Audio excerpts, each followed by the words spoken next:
Welcome back to James English. I'm Jayz. And I'm Amy EP31, May 1st. A new month, a new theme, and a completely different kind of English. If April was about surviving in English, navigating situations, asking for help, making yourself understood, May is about something more personal. May is about telling your story in English. My daily life, my past, my routines, my habits, my home, my memories. The English that lets another person understand not just what you need, but who you are. And we start today with the most fundamental skill in all of human communication.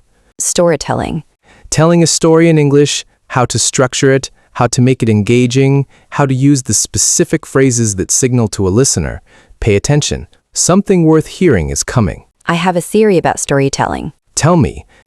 Stories are the only thing humans have ever truly exchanged. Before writing, before language even fully formed, one person saw something happen and needed to transmit it to another person. And the ones who could transmit it well, clearly, vividly, memorably, those were the people others wanted to sit with. And in a second language, the ability to tell a story, even a simple one, even imperfectly, that's the moment you stop being a visitor and start being a person. A person with a story worth hearing. Let's learn how. First, why storytelling is harder in a second language than people expect. In your native language, you don't think about storytelling. You just do it. The structure is automatic. The transitions are instinctive. You know when to slow down, when to speed up, when to add a detail, and when to leave something out. In English, all of that has to be learned deliberately before it can become automatic. The signposts, the connectors, the phrases that organize time and sequence and emotion. But here's the good news: storytelling in English follows patterns. Once you know the patterns, once you have the phrases, you can apply them to any story, any memory, any experience, any moment from your life.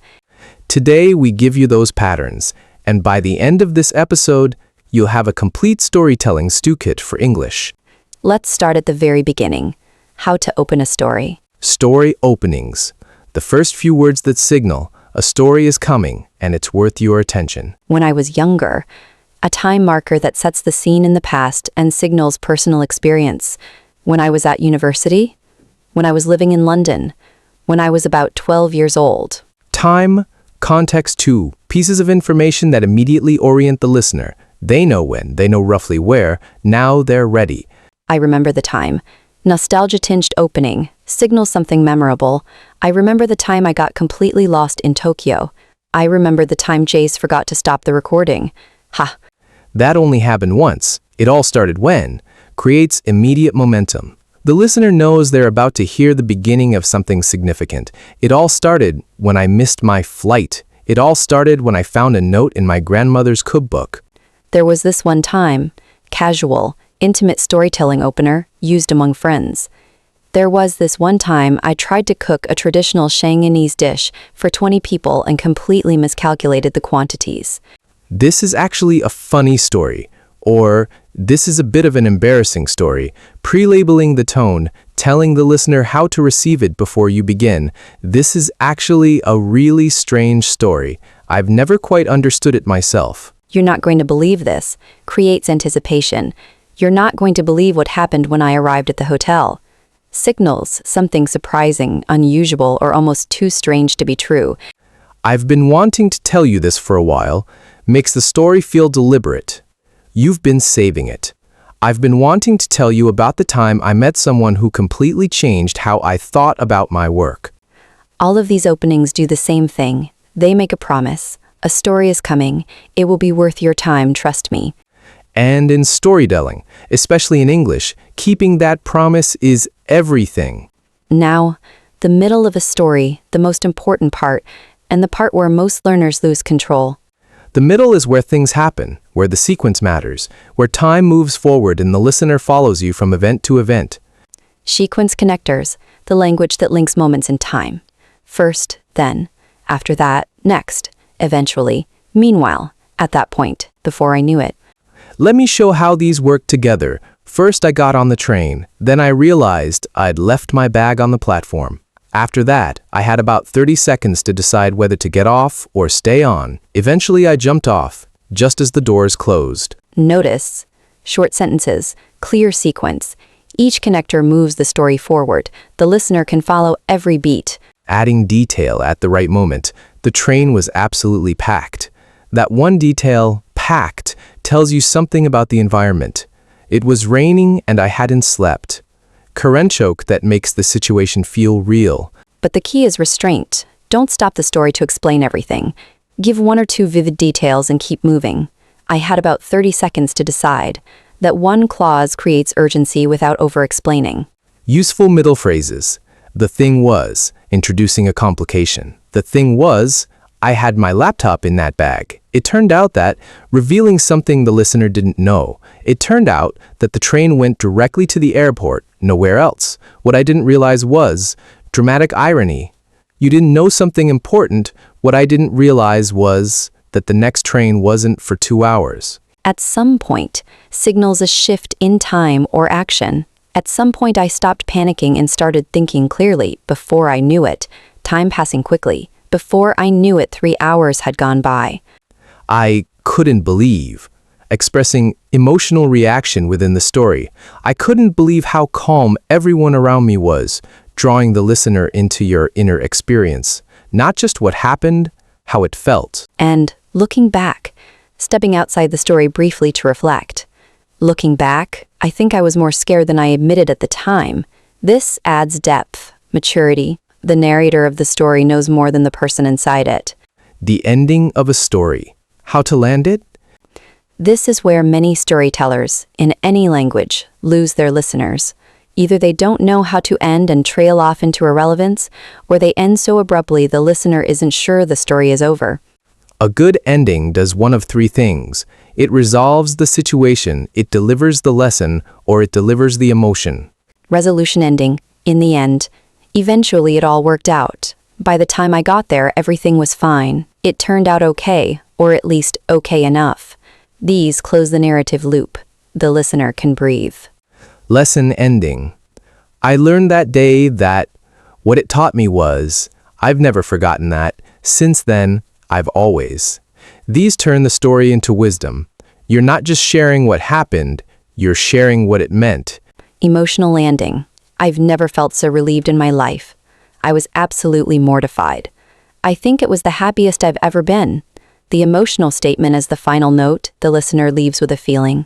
And the phrase that signals story complete, subtle, natural. Anyway, said with a small exhale, and that's when I finally understood. And that, as they say, was that. But that's another story. Ha! That last one even promises more stories. A personal favorite ending of mine. I think about that sometimes. It says, this wasn't just an event, it stayed with me. And things that stay with us, those are worth sharing. Let me tell a story, a real one, using everything we've just covered. Please. Okay, so when I was about 24, I was working on my very first solo design project for a client overseas. It was a branding project for a small architecture firm in Singapore. I remember the brief as if it was yesterday. They wanted something timeless but not safe, which sounds clear until you try to design it. Classic client brief. Ha! Classic anyway. The thing was, I had about 3 weeks, and for the first 2 weeks, I produced absolutely nothing I was proud of. Everything I made looked fine, technically fine, completely forgettable. The worst kind of fine. The worst. And then, about 3 days before the deadline, I was sitting in my grandmother's kitchen watching her fold Jayz, and I noticed something. The way she folded, every pleat was exactly the same. Consistent, but also somehow unique, because her hands had made them. And I thought, that's it. That's timeless but not safe. Something that has a human hand in it. Oh, I love this. I went home and redesigned everything in about 18 hours. And before I knew it, I was sending the final files at 4 in the morning. The client loved it more than loved it. They said it was exactly what they've been trying to describe, but couldn't. And the grandmother? She has no idea she designed it. As far as she knows, she was just making dumplings. But I've never forgotten that afternoon. I think about it every time I'm stuck on something. There's always a version of the answer in the ordinary. You just have to be paying attention. There's always a version of the answer in the ordinary. That's your story ending right there. Haha, I suppose it is. Let's unpack the storytelling technique. Opening. When I was about 24. Time plus context, immediate orientation. I remember the brief as if it was yesterday, signals the specificity that follows. This is vivid memory, not vague recollection. Complication. The thing was, I had about 3 weeks, and for the first 2 weeks, I produced absolutely nothing I was proud of. The problem, clearly stated. The pivot. And then, classic story turn. Everything changes from here. Detail that creates the moment. Watching her fold Jayz, every pleat the same. One specific sensory image that carries the insight. Before I knew it, time compression. 18 hours described in half a sentence. Ending. There's always a version of the answer in the ordinary. A lesson clearly stated in one sentence. The whole story, from opening to ending, was maybe 3 minutes. No wasted words, one real image, one real lesson. That's storytelling?